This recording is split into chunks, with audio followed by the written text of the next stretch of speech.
বাড়তি বেঁচে যাওয়া ভাত দিয়ে কীভাবে সহজে ফ্রাইড রাইস করে খেতে পারেন তাই আজকে আমি আপনাদেরকে দেখাবো। প্রথমে কড়াইতে তেল দিয়ে নিলাম, তারপর এতে আমরা অ্যাড করে দেবো পেঁয়াজ কুচি। পেঁয়াজটা হালকা করে ভেজে নিতে হবে। আপনারা দেখতে পাচ্ছেন পেঁয়াজটা বাদামি হয়ে এসেছে। এই মুহূর্তে আমরা এতে অ্যাড করে দেবো রসুন কুচি। তারপর এতে অ্যাড করে দেবো গ্রেট করে রাখা গাজর। হালকা সিদ্ধ হওয়ার পর আমরা অ্যাড করে দেবো এর মধ্যে কেটে রাখা সসেজ।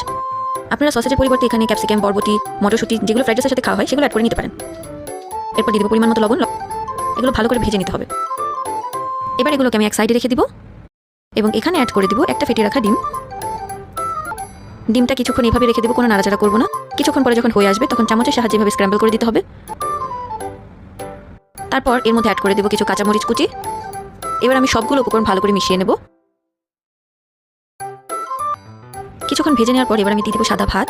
প্রথমে অল্প একটু দিয়ে আমি ভালো করে মিশিয়ে নিচ্ছি। এরপর বাকিগুলো দিয়ে দেবো। এখন নেড়ে চেড়ে এটা আমরা ভালো করে ঢেকে দেবো। তারপর আমি এতে অ্যাড করে দেবো টেস্টিং সল্ট। আপনাদের